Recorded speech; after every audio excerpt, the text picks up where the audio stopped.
Hello and welcome to Talk a Good Game. It's match preview West Ham United against Southampton. Match day 38. It's been a season and a half, Gonzo, but it's coming to the end. 90 minutes left to play, and what a big 90 minutes it could be. But before we get into it, what's your thoughts on Southampton?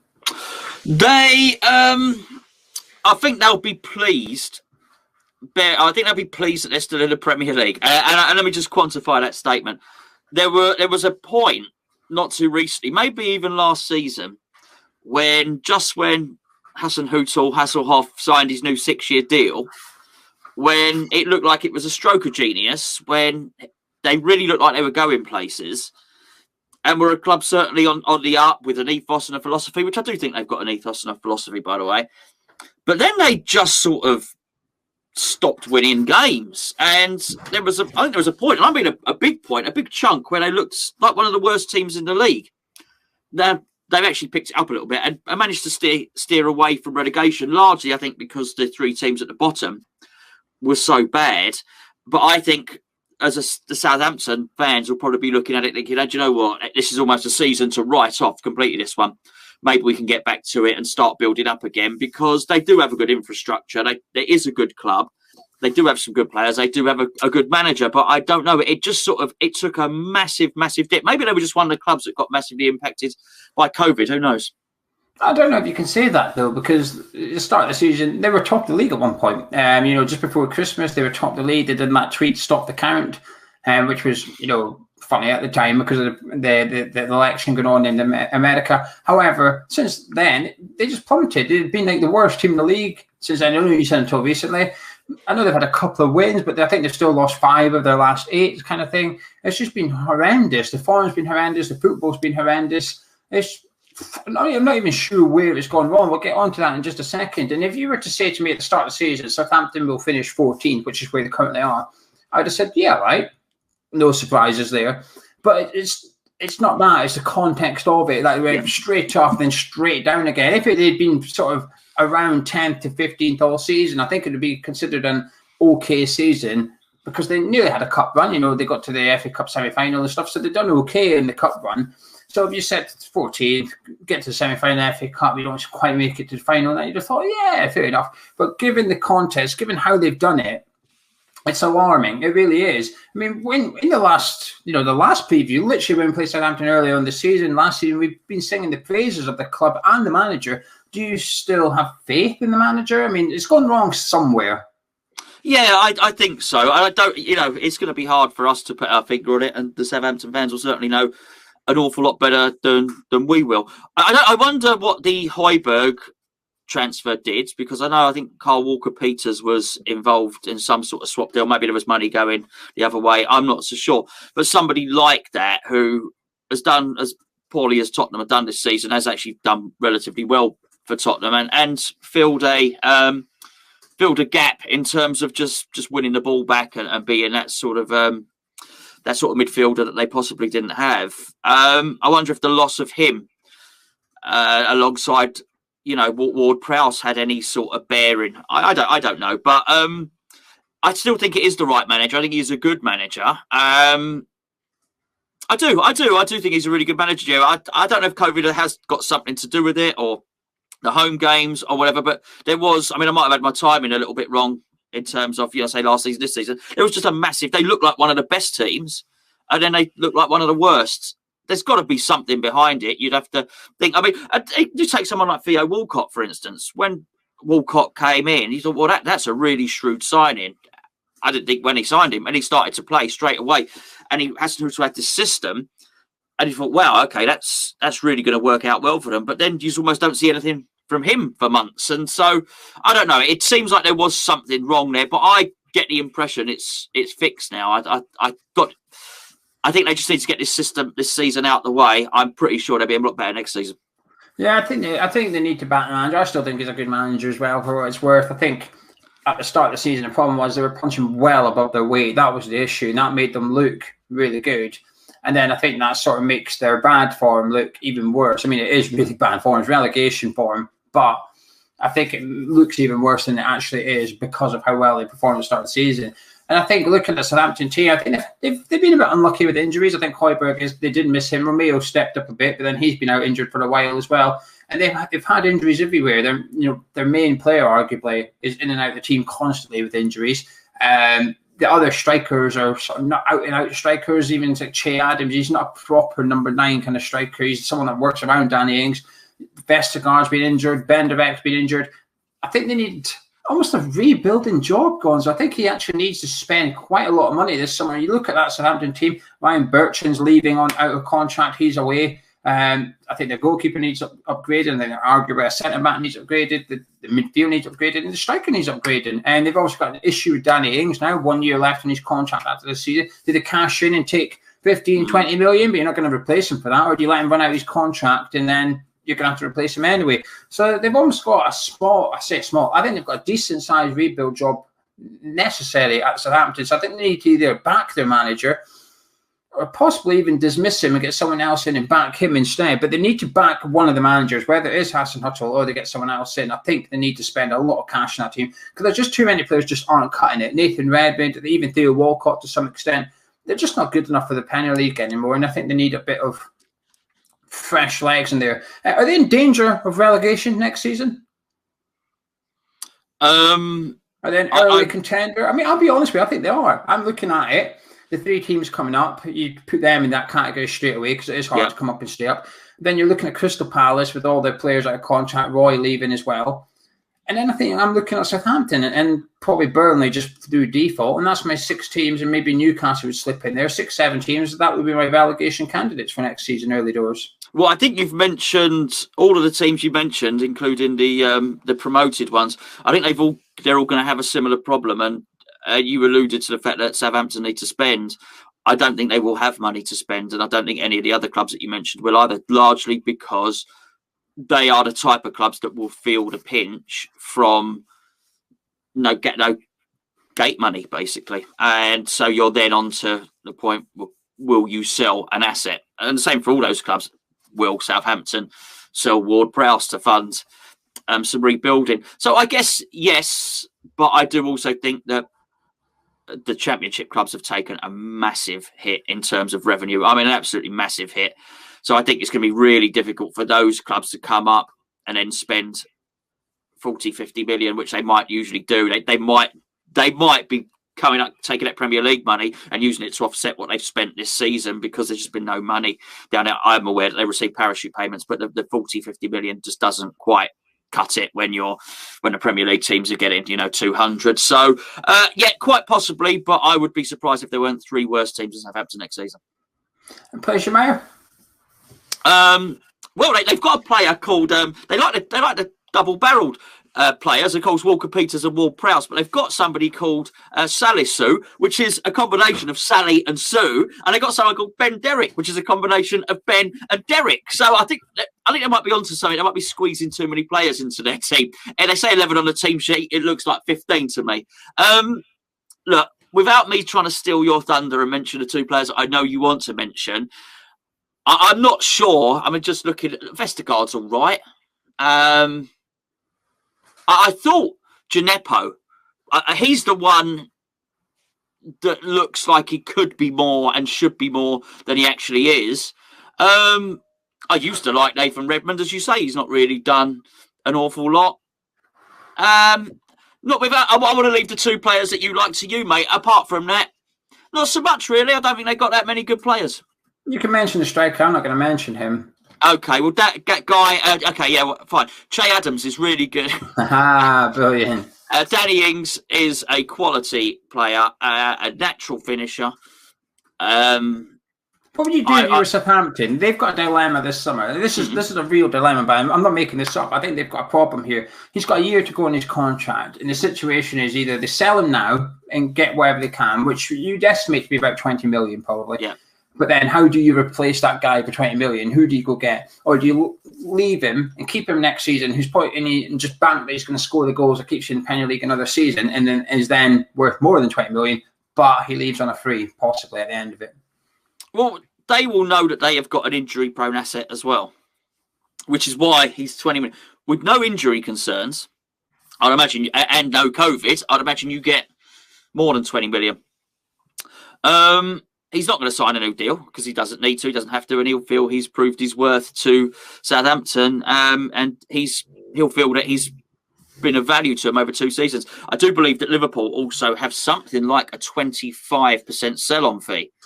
So 20 million, they're giving 5 million back to Liverpool anyway. So it is, as you referred to, the money that they get from the Premier League keeping hold of him. I think I'd probably be inclined to keep hold of him. I also think I'd look at it, and I just don't think you're going to replace him like for like. I don't think you're going to get anybody of that quality. There's a very special set of circumstances, which means he's only 20 million. Somebody of that ability is normally worth a lot more. You're not going to go and get somebody like that. So I would keep him, Gio, to be honest. I'd keep him too, because I think at the end of it, he might sign a new contract in the end. He might, he might have only be able to be fit for 15, 20 games, and all the other clubs think even if he's out of contract, I'm not sure if I fancy him kind of thing. He might stay. He is a Southampton boy, so he might end up staying there anyway. The two players I want to talk about, though, is the two double barrel names. I think James Ward-Prowse, I've been a fan of him for God knows how long. I'm not going. So I used to be a fan of Danny Ings, as people, regulars on the channel know. I haven't gone off him. I still think he's a top striker, but just don't want him at West Ham anymore. I think when he went to Southampton, that was the time you buy him. I don't think he's. Sometimes people tweet me and say, "Oh, I don't know if we can afford him." I think I wouldn't want to buy him. I don't think he's good value anymore. The value is gone. It's gone. But James Ward-Prowse, I think, is one of the best. He's the best set piece taker in the league. I think he's one of the best centre midfielders in the league as well. I think he's an unbelievable talent. He can do everything. He's defensively good. He goes forward really well. He can pick out a pass. He's calm on the ball. He's got the leadership qualities. I think he's just a magnificent footballer. If West Ham were to get bought over tomorrow and we had 200 million and we did that stupid video, who'd you buy? Ward-Prowse would be at the top of my list. One of them anyway. And I'll tell you what, Kyle Walker-Peters, so far is probably the best right back in the league this season, in my opinion. I think Walker-Peters is probably second. I've been seriously impressed by this guy. I think defensively, I think he's a bit suspect at times, but going forward, he's constantly up and down that right-hand side. He gets forward really well. I think Tottenham, it's quite funny actually, of all the right-backs Tottenham have had in their squad the last 2 or 3 seasons, and they've still got a problem at right-back because they're still playing Tangana there out of position instead of playing Doherty or Aurier, and they've sold Trippier. This guy is the one that might have fixed their problems, and they gave him to Southampton. I think Kyle Walker-Peters is a fantastic footballer. I really enjoy to watch him. I'm interested to keep an eye next season. I'm looking forward to seeing Nathan Taylor, actually. I've only seen him in glimpses, and I don't really know what his position is. I've seen him up front, I've seen him playing on the left, seen him playing on the right, and he always seems to have a decent enough game, but he always gets subbed off, and when I'm watching, I think, I think that's the wrong sub you've made there, Ralph, mate. Not that I know what I'm talking about, but I'm intrigued to see his progress at Southampton next season. But anyway, enough about Southampton. Time to talk about West Ham. Injuries, as it stands, it's the same squad as before, perhaps minus Lucas Fabianski. It's a little bit uncertain to the extent of his injury, but Gonzo, I'm going to imagine he's possibly out for this one. But it sort of picks itself, doesn't it? If Fabianski's out, you put your hand off in, simple as that. Does the team pick itself? Would you keep it unchanged, or do you change something? Because while we got the win, I still think I don't think it was a 3-1 game, for example. I think we might have just edged it, but I don't think it was convincing. I would agree with that, but I would probably keep it the same because I was thinking about this earlier, actually. I feel that Lingard and Antonio, that last goal would have been good for them. I think for 2 reasons. Number one, for the confidence. Should Antonio and Lingard need confidence? No. But they have, for different reasons, they both have had a little dip. Their performances have not been up to the usual standard. But it was a good goal. Because the way Fornells harried and hustled and won it. But then they timed it right. The run was good. Antonio stayed on side nicely. Lingard held on to it until he knew Antonio was ready, and it was a smart finish.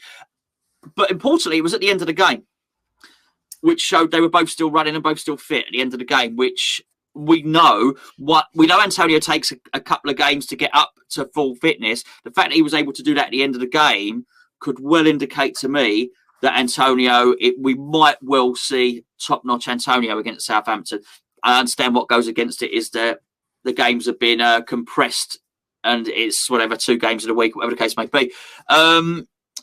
But I do think that bodes well. And I think if you get a fit and firing Antonio at his best, I think that also brings the best out of Lingard as well, who will have his tail up and make no mistake about it. I mean, you could say the same for Ward-Prowse, but make no mistake about it. this is Lingard's last opportunity to impress before the squad's announced. He'll want to be in the squad, the England squad, obviously. I'm referring to, and so I would certainly keep the same, and I can't really see anyone else in the team that you would look to change. And Dawson played a really good game. I thought he played really well. Fornals, I thought, was just superb in that game. Ran more than anyone, and he played a telling contribution, I thought, as well. And Ben Rama, you can't drop him. He was so good. So I'm just rattling off the team here. Cresswell, Soufal, there's no one to drop, Gio. I'm pretty sure there's no one to drop. Yeah, for the Southampton people, if you made it this far, you're neutral, you don't know what the team is. I agree with Gonzo. So it'll be Randolph in goal, Soufal, Dawson, O'Brien, Cresswell at the back, Rice and Souček in the middle, Lingard, Fornals, Ben Rama, and Brian Antonio. I would still name the 11, Gonzo. I would tweak it. I would like to see Fornals next to Declan Rice, probably Lingard out on the right and Souček down the middle. And I know it's a little bit wild, but I think Fornals is good in the middle third, and I think he's a bit crap in the box, if I'm honest with you. Yeah. So I'd prefer Souček in the positions that Fornals keeps popping up in. And I think in the middle of the park, I think Fornals' passing is really good. I think if Fornals is brilliant at everything except finishing, but he keeps getting in positions to finish. And that's a compliment to him because he reads the game well and makes a really good run. But I'd like to see him next to Declan because I think sometimes against West Brom, Brighton and Everton, I think we've been a little bit... I think we've struggled to create something. I think we'd create a bit more with Fornals a bit deeper, but also Souček in the box next to Antonio. Well, keeping Antonio in the box for a start would be a benefit. But yeah, I think Ben Rama has to start. And I think Lingard's been quiet recently. Like I said, the middle of the park's usually congested, so I'd like to see him on the right. However, Southampton will play 4-4-2. We know that. That means a lot more room for Jesse Lingard in this game, actually, because they don't have 3 centre midfielders. They don't have 3 centre-backs. There's going to be more space for Jesse Lingard on Sunday playing that number 10 role. Also, Southampton won't have a left-back. It'll probably be Salisu. It might be Jack Stevens, which means there's a centre-back playing out of position at left-back. That's their weakness for this game. If you want to attack a player in particular, it's the Saints' left-back. I have one concern. One. Tell us the one concern. James Ward-Prowse's corners. If I was him, I would be watching the way Pereira's been whipping them in under the crossbar, and I'd be licking my lips, because if there's someone that can do that better than Pereira, it's James Ward-Prowse. And with Randolph in goal, I think that's I genuinely think that's, I'd say, their best chance of scoring. That is definitely, whenever they get a corner on the left-hand side, because Ward-Prowse takes them on either side, so one side will outswing. Yeah. So when he's on the left and doing the in-swingers, we need to protect Randolph. Against West Brom, I felt in the second half, we didn't protect him. We still allowed a West Brom player to go stand in front of Randolph, especially when you got Kevin Owen on the bench. I find it almost surprising that we weren't sort of on to that. Bearing in mind, we make Antonio go and do it to the opposition keeper. Sure. That's a bit of a concern of mine, Gonzo. Yeah, I mean, listen, we'll time will tell. That could be quite insightful. Hopefully, the coaching staff have picked up on that, and they will. You'd hope so. You'd hope that you don't know more than they do. But otherwise, we're all in trouble, really, aren't we?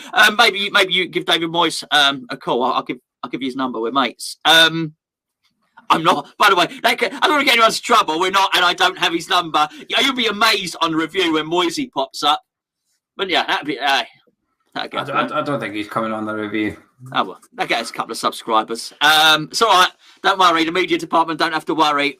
He is not coming on at all. Right now, I think they can pose us problems. I think whether Ings. Is he going to be on the bench again? Is he going to start? Because there's a doubt about Che Adams, and you speak about the England squad. I think Ward-Prowse is in it. I think Lingard's in it. Southgate will know most of his team, but he might have 24 to 26 to sign. It might be 1 or 2 50-50s. I reckon there's possibly a 50-50 between Danny Ings and Ollie Watkins at the minute. I think Kane, Calvin-Lewin's going, but I don't know if there's room for Watkins and Ings. So you don't think Ings will play? I think he will play. I think he needs to. I think he needs to perform. Yeah. Oh, yeah. Well, in which case, I think they've got more than one route to goal. Certainly. So, and we've got to be better than that at corners. And I think we are. You can't just suddenly have an ability to score corners, which we've had, and we've been the best or one of the best 2 all season, and then not defend them. I think we can do that. I think that's an easy tweak for us. We're not. We have aerial prowess. It's not like we're we're a bunch of munchkins. Do you know what I mean? And when we can't, well, there's nothing you can do because you're 4'5" and you're not going to be able to head it out. No, do you know what I mean? It's an easy tweak. I'm sure we can sort it out. They've got quite a short squad, Southampton. Vestergaard's the big problem for attacking set pieces. He's a beast in there, but he stopped most of Southampton's power in there. Last cup final, Gonzo, there was about 15, and now we're down to 1. Is that a bit of an issue that we only need a point? Yeah, so yeah. I think I'd almost prefer we needed a win to some extent. I don't think. I hope Moyes won't go and play for that point, and I don't think he will. I think he will go for the win. I think if we had Big Sam here, I think it might be a little bit more dangerous from that score. What happens if it's 0-0? Tottenham are winning. It's 0-0. There's 20 minutes to go. I think he plays for the point.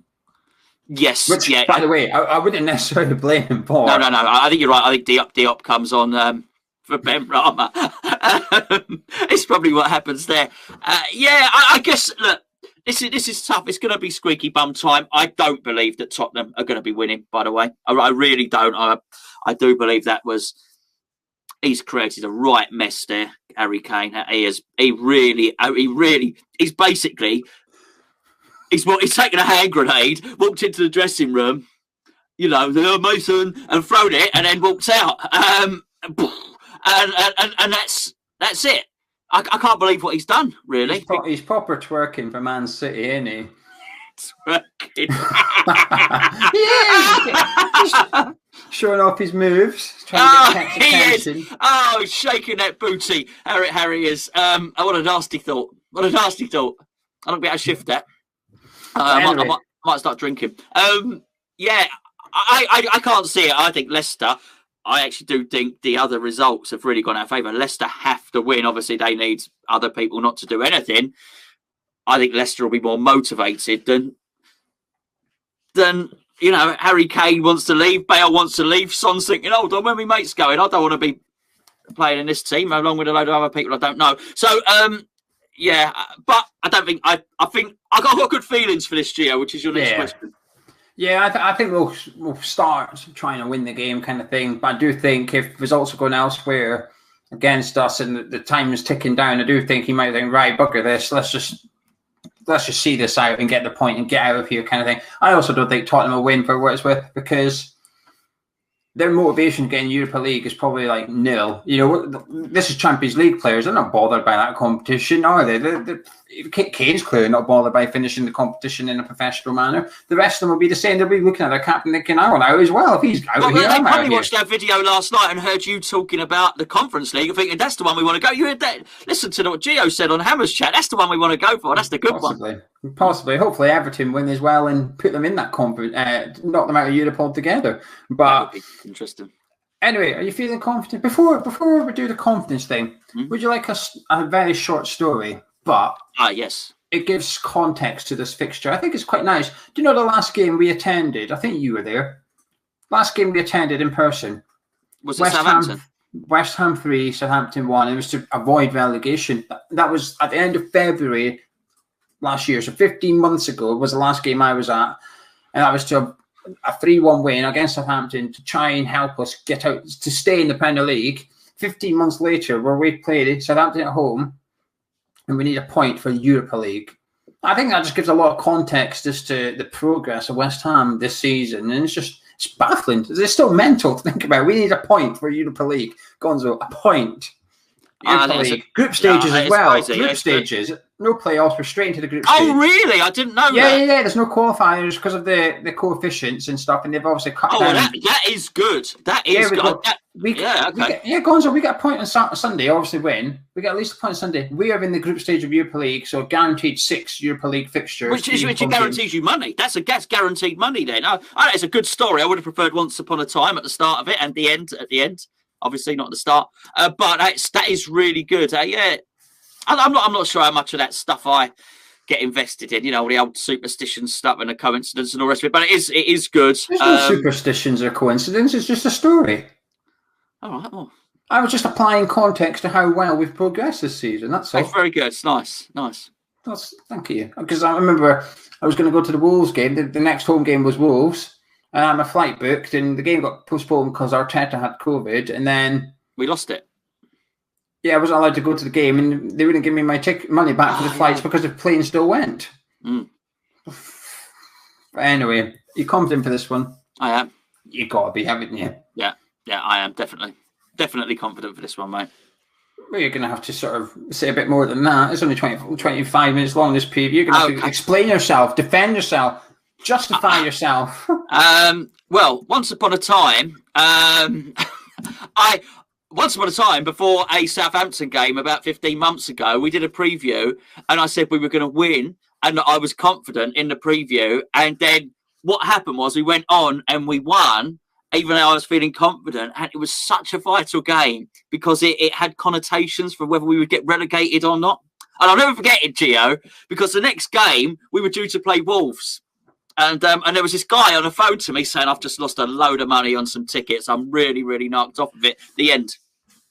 I normally take the cheap method to London as well. But that weekend, that game was on a Sunday, so there was no overnight train down. So I had to take the bloody plane, and that included getting a train up to Inverness to get the planes. I lost my train ticket money, I lost the plane money.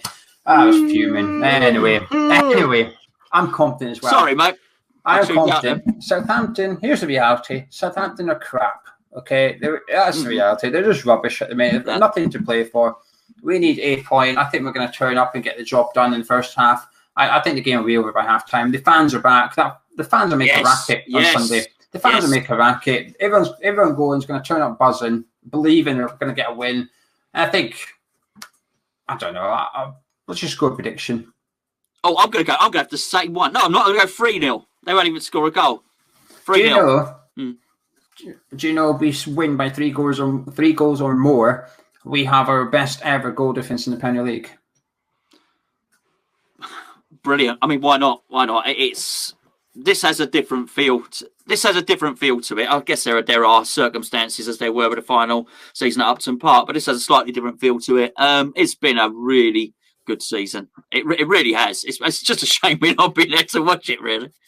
I'm going to say West Ham 3, Southampton 0 as well. And I've already got money on that before you say I'm copying you. I think we're going to smash them. I think we're going to turn up, be 2-0 up at half time. And there's 1 or 2 players on the States squad that have got European football. They've got the Euro 2020 to look, and they're almost going to be a bit reluctant to get injured. Why should Ward-Prowse, why should Ward-Prowse risk injury ahead of playing at the Euro Championships?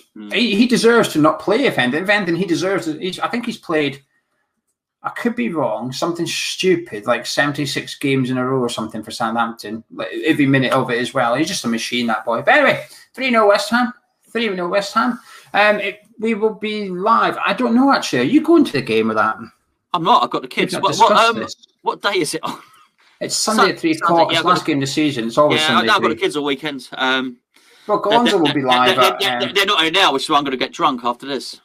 Gonzo will be live at 1:55 because I might be in London for it. I don't have a ticket for the game, but I think I'm going to go down to London for it because we've got the boats, haven't we?